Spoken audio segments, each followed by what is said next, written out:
विधि से इसे हल करें, x और y के मान समान आएंगे। ये दो चरों वाला रैखिक युग्म समीकरण है। रैखिक युग्म समीकरण इसलिए क्योंकि यहां पे चरों की अधिकतम घात 1 है। जब चरों की अधिकतम घात 1 होती है तो रैखिक शब्द लगता है। अब दो चर है इसलिए दो चरों वाला रैखिक युग्म समीकरण कहलाएगा। ऐसे समीकरण को युगपत समीकरण कहा जाता है। और इस प्रकार के समीकरण को हल करने की 4 विधियां होती है: विलोपन विधि, प्रतिस्थापन विधि और ग्राफ विधि और वज्र गुणन विधि।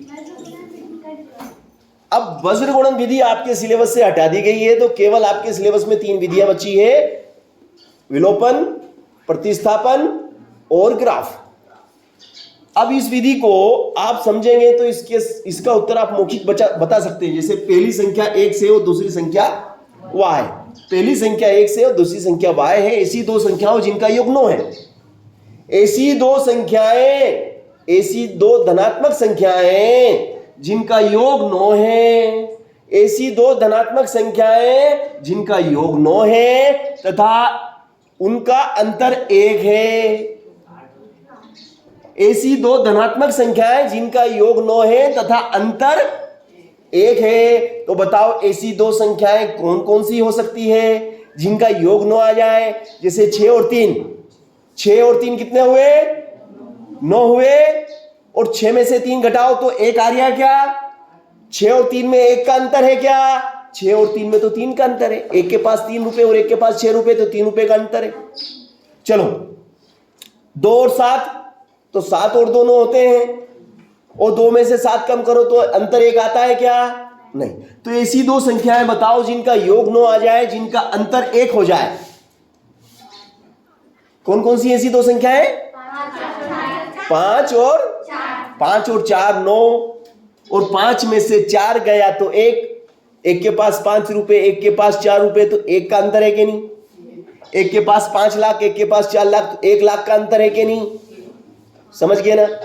इस टाइप के सवाल हैं ये, जिनको आप थोड़ा सा एडवांस दिमाग लगा लो और समझ लो इसकी भावना को, अवधारणा को। सवाल की अवधारणा समझना पड़ेगी। सवाल कहता है, ये एक गणितीय समस्या नहीं है, ये हमारे जीवन की व्यवहारिक समस्या समझो इसको, समझो ना। चलो अब आप इसको विलोपन विधि से करेंगे तो आप यहां पर चिन्ह नहीं बदल रहे हैं। चिन्ह बदलते हैं नीचे वाली समीकरण के, तो यहां पे लिखना पड़ेगा घटाने पर। अगर नीचे वाली समीकरण जो x माइनस y बराबर 1 है, अगर इसके चिन्ह बदलेंगे तो लिखेंगे घटाने पर। अगर आप चिन्ह नहीं बदलते हैं तो आपको लिखना पड़ेगा जोड़ने पर। क्या लिखना पड़ेगा? जोड़ने पर, क्योंकि आप चिन्ह नहीं बदल रहे हैं, यह ध्यान रखना। चिन्ह नहीं बदल रहे हैं इसलिए जोड़ने पर। अब ऋण का y और धन का y कट गया कि नहीं? ऋण का y धन का y कट गया कि नहीं कट गया? तो 1x और 1x कितने हो गए? 2x हो गए। और 9 और 1 कितने हो गए? 10 हो गए। 9 और 1 10। अब हमें निकालना है x का मान। एम्प्लाइज डेट इधर ही कर दो, चाहो तो इसके नीचे भी कर सकते हैं, इसके नीचे भी कर सकते हैं, मैं इधर ही कर देता हूं। x का मान निकालना है तो इस x को तो यहीं रहने दो। और बराबर में कितना है? और ये 2 क्या में है? x के साथ गुणा में है। x के साथ गुणा में है तो बटे में आ जाएगा। 2 कहां गया? बटे। 2 से 10 कितनी बार कटेगा? 2 से 10 कितनी बार? 5 बार। तो बताओ x का मान कितना आया? x बराबर कितना आ गया? 5। ये x का मान, यानी कि पहली संख्या 5। पहली संख्या आ गई 5। अब दूसरी संख्या निकालना है तो x का मान समीकरण 1 में रखने पर, x का मान समीकरण 1 में रखने पर, है ना। तो अब हम क्या करेंगे? x का जो मान आया है वो इस समीकरण 1 में रखने पर, समीकरण 1 हमारी ये रही, है ना। इस समीकरण में हम क्या करेंगे? x की जगह हम 5 रख देंगे। ये x है ना, इस x की जगह 5 को बिठा दो, बराबर में 9। तो y बराबर, ये धन का 5 उधर गया तो ऋण का 5 हो गया। और 9 में से 5 को घटाओ तो 4 बचेंगे कि नहीं? तो ये y का मान। तो कठिन था क्या ये सवाल?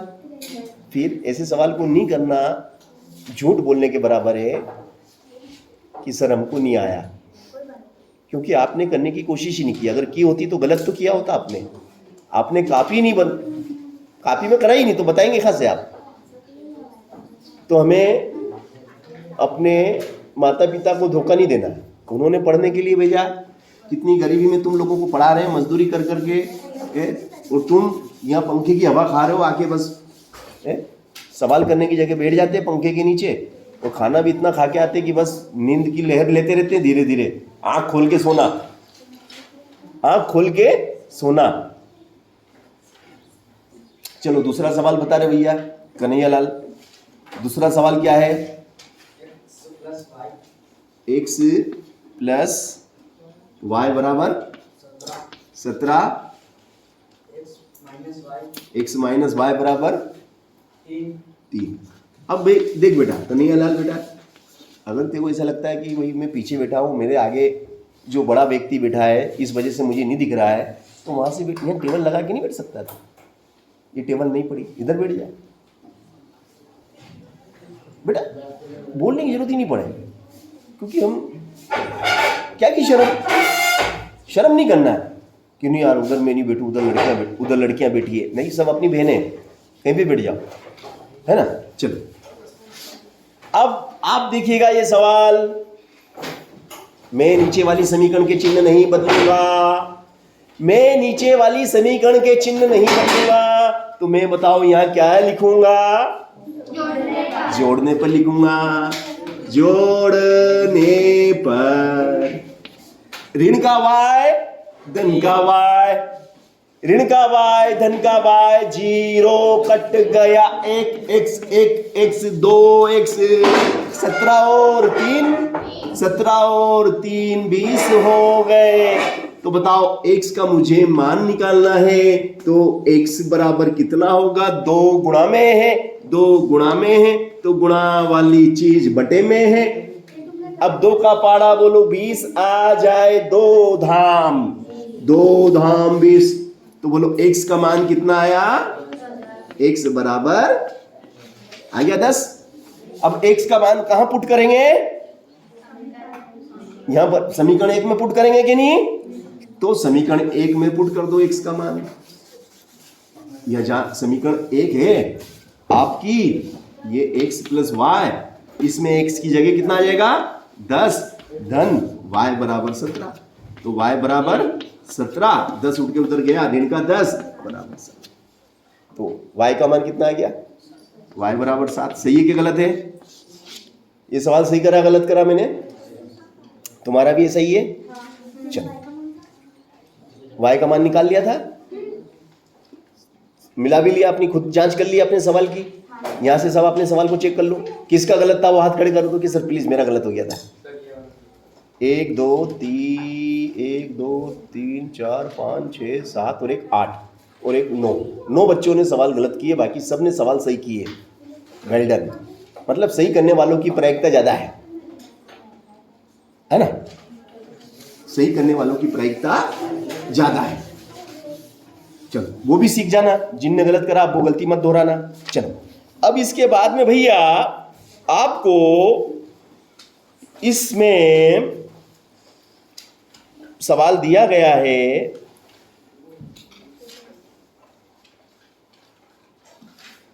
देखो अब सवाल लिखिएगा, थोड़ा सा इबारती सवाल है। क्या सवाल है ये? इबारत वाला सवाल है। 2 व्यक्तियों की आय का अनुपात लिखो। 2 व्यक्तियों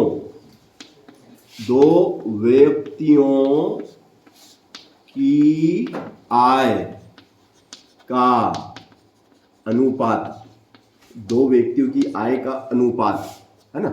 2 व्यक्तियों की आय यानी इनकम, वो जो काम करते हैं उससे जो इनकम होती है उसका अनुपात 9:3 है, 9:7 है, 9:7 है। कितना अनुपात है उनका? उनकी आय का अनुपात कितना है? 9:7 है, 9:7 है। उनकी आय का अनुपात है 9:7, ठीक है ना?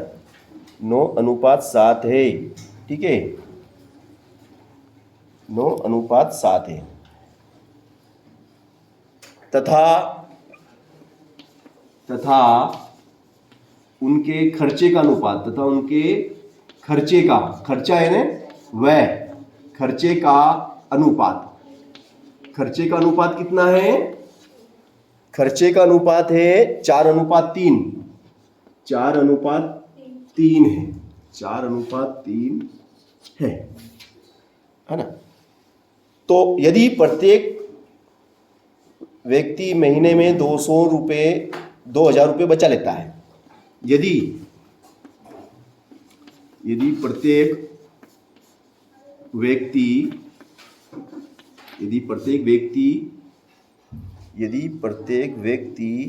महीने के 2000 रुपये बचा लेता है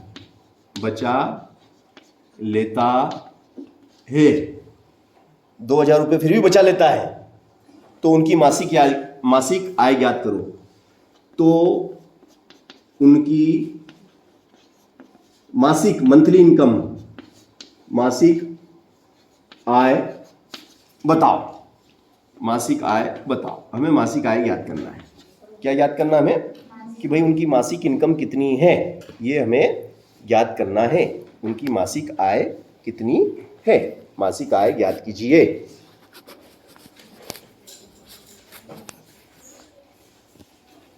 तो मासिक आय ज्ञात कीजिए।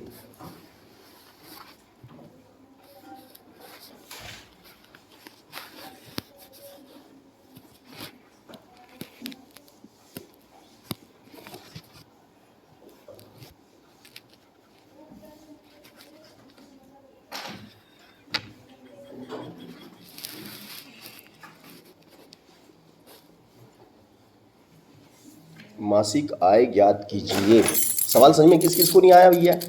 अभी पूछ सकता है वो, जिसको भी ऐसा लग रहा है कि मुझे नहीं समझ में आ रहा है या मुझे कम समझ में आ रहा है, वो मुझसे सवाल पूछ सकता है। इसको मैं एक बार डिटेल में और समझा सकता हूँ। जिसको ऐसा लगे कि मुझे समझने की ज़रूरत है इस सवाल को, तो मैं उसे समझा सकता हूँ। किसी को ऐसा लग रहा हो कि नहीं यार थोड़ा कठिन लग रहा है सवाल, समझने की ज़रूरत है मुझे, तो मैं उसको समझा दूँगा।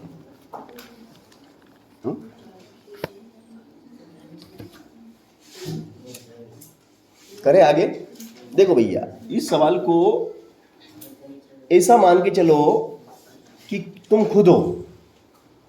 अब तुम काम करने जाते हो, है ना, तो तुम हो और तुम्हारा पड़ोसी है। इस तरीके से ले लो कि तुम हो और तुम्हारा पड़ोसी है, तो दो व्यक्ति हो गए, तुम एक तुम्हारा पड़ोसी। अब दोनों की इनकम सेम है, सॉरी, तो उनकी मासिक आय ज्ञात करो। इनकम अलग अलग है, इनकम अलग अलग है। दो व्यक्तियों की आय का अनुपात कितना है? 9:7। इनकम ही अलग अलग है। एक की इनकम अगर मान के चलो 9000 समझ लो, एक तरीके से अपन 9000 मान लो, और एक की इनकम 7000 मान लो, है ना। एक की इनकम है 9000 और एक की इनकम है 7000। एक का खर्चा है 4 लाख और एक का खर्चा है 3 लाख, फिर भी बचा लेते हैं। दोनों की बचत सेम है। देखो अब यहाँ पे बात ये बता दो, इनकम अलग अलग होने के बावजूद भी बचत सेम है, क्योंकि एक ज़्यादा खर्चा कर देता है, ज़्यादा कमाता है तो ज़्यादा खर्चा करता है, और एक कम कमाता है तो खर्चे भी उसके और कम है, इसलिए वो उसकी बराबरी कर लेता है। किसकी बराबरी? जो ज़्यादा कमाता है उसके जितना वो बचा लेता है ना। अब इस सवाल में अपने को मासिक इनकम निकालना कि वो कमा कितना लेते हैं, महीने के कितना कमा लेते हैं, ये हमें निकालना है। ठीक है, तो जो पहला व्यक्ति है, फर्स्ट व्यक्ति है, उसकी इनकम कितनी थी? 9:7 थी ना, तो 9x रुपये। मंथली इनकम कितनी है? 9x रुपये, है ना। कितनी है उसकी इनकम?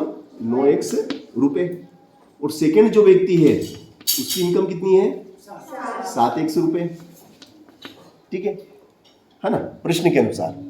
अब खर्चे की बात करें तो पहले व्यक्ति का खर्चा कितना है? 4x रुपये, सॉरी 4y करना पड़ेगा, क्योंकि यह खर्चे की बात हो रही है। इनकम के लिए x लगा दिया, इनकम के लिए x, वो खर्चे के लिए y का इस्तेमाल करेंगे। तो खर्चा क्या? पहले वाले का खर्चा कितना? 4y रुपये, और दूसरे वाले का खर्चा कितना?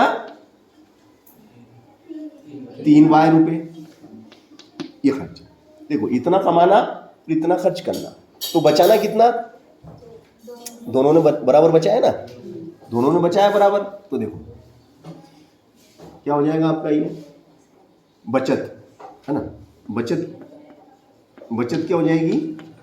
इनकम में से घटा दो किसको? इनकम में से किसको घटा दो? खर्चे को घटा दो। ये खर्चे को घटा दिया, इनकम में से खर्चा घटाया तो कितना हो गया? 2000 बच गए कि नहीं बच गए? अब इसका कितना है? 7x और ये कितना है? 3y, तो भी कितने बच गए? 2000 बच गए कि नहीं बच गए? बच गए 2000, है ना। अब यहां से आप देख रहे हैं कि दो समीकरण बन चुकी ना। अब इन समीकरण को हम कौन सी विधि से हल करेंगे? विलोपन विधि से हल कर लेंगे, है ना। ये आपकी दो समीकरण बन गई। अब इन दोनों समीकरण को अगर आप विलोपन विधि से हल करेंगे तो बड़ी आसानी से हो जाएगी। विलोपन विधि से हल करने के लिए क्या करना पड़ेगा? इस 7 का गुणा किस में करेंगे? इस 7 का गुणा हम किस में करेंगे? इस समीकरण 1 में करेंगे। इसको हमने 1 नाम दे दिया, इसको हम क्या नाम दे देंगे? 1, और इसको हम नाम दे देंगे 2। तो चलो 7 का गुणा 1 में करो, 7 का गुणा 1 में करो। 9 सते 63, 9 सते 63, x 9 सते 63, सॉरी 7 नाम 63, 7 नाम 63, और 7 चौक 28y, और 7 का गुणा इसमें करो, 7 दूनी 14 और 0 0 0, समीकरण 3। अब 9 का इसमें करो, 9 सते 63, 9 तिया 27 और 9 दूनी 18। ऐसे ही करते ना आप लोग, यही तरीका है। अब आप क्या कर रहे हैं कि ये देख रहे हैं कि ये दोनों चर कैसे हैं। देखो 63x 63x 63x 63x दोनों कैसे हैं? दोनों कैसे हैं? धनात्मक हैं, सेम भी हैं और धनात्मक भी हैं। अब हमें विलोपन विधि से करना है। विलोपन विधि का मतलब है विलोप करना, विलुप्त करना, किसी को विलुप्त कर देना। विलुप्त करना मतलब गायब कर देना। अब इस x को हम गायब करना चाहते हैं, तो गायब करना यानी कि इसको गायब कैसे होगा? जब हम इसको मार डालेंगे, काट डालेंगे या घटा डालेंगे, है ना, समझ गए ना। तो भैया इसको हम घटाएंगे तो ये तो दोनों धनात्मक है ना। तो इसके लिए जो नीचे वाली समीकरण है, इस नीचे वाली समीकरण के हमें क्या करने पड़ेंगे? चिन्ह बदलने पड़ेंगे। क्या करना पड़ेंगे? चिन्ह बदलने। और जब भी चिन्ह बदलते हैं तो क्या लिखते हैं? घटाने पर, घटाने पर। तो ये भी ऋण का, ये ऋण वाला धन और ये धन वाला ऋण हो गया। ये ऋण का और ये धन का कट गया रे, ऋण का धन का कट गया रे, ऋण का धन का कट गया रे। ये धन का कितना? 27y, ये ऋण का कितना? 28y। तो ऋण के 28 में से धन के 27, ऋण के 28 में से धन के 27, तो ऋण का 1y। समझे कि नहीं? ऋण का बड़ा है तो ऋण का ही बचेगा, तो ऋण का 1y, क्योंकि धन कितने अपने पास? 27 लाख है। मतलब ये मान के चलो कि अपने बैंक में कितने? 27 ने। अपन ने कर्जा कितना ले रखा है?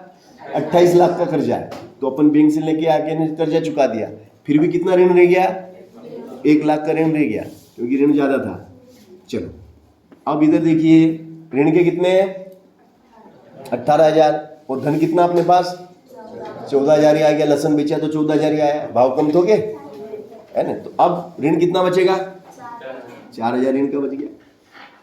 ये ऋण से ऋण कट गया, तो y बराबर कितना आ गया? y बराबर 4,000।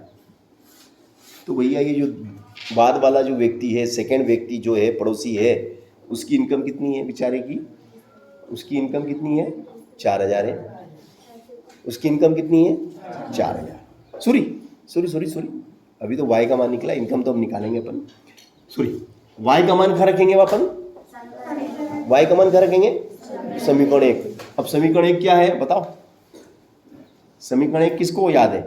9x - 4। ये समीकरण 1 ये ये रही समीकरण एक।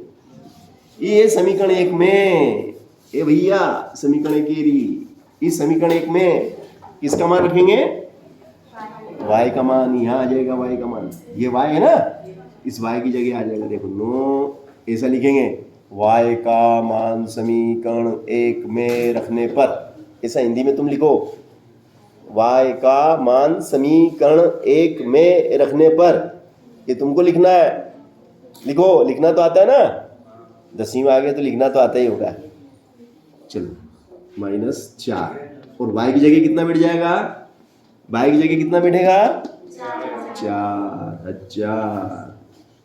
y की जगह 4000, फिर बराबर में कितना? 1 2 3 2000 बराबर में। अब क्या करेंगे बताओ?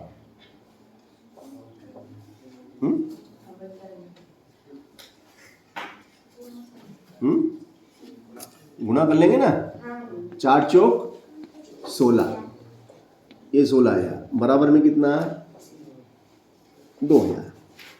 अब ये ऋण के 16,000 उठ के उधर जाएंगे तो क्या हो जाएंगे? ऋण के 16 उठ के उधर जाएंगे तो क्या हो जाएंगे? धन के कितने हो जाएंगे भैया? 16। धन के होंगे ना 16। तो देखो 9x बराबर कितना? 2000 तो उधर बराबर में है और ऋण के 16 उधर जाएंगे तो बराबर के उस तरफ जाते चिन्ह बदल जाते ना, तो ऋण के उधर गए तो 16, धन के 16 हो गए। अब कितने हो गए भैया? कितने हो गए? 16 और 2 18 और x बराबर 9 दूनी 18, 9 दूनी 18, 1 2 और 3। x बराबर कितना आया भैया? x बराबर कितना आ गया भैया? 2000। ये x का मान कितना आया? 2000। x का मान कितना आया? x का मान 2000 और y का मान कितना आया था? 4000। y का मान आया था 4000। ठीक है ना। अब हम बात करेंगे इनकी मंथली इनकम, है ना।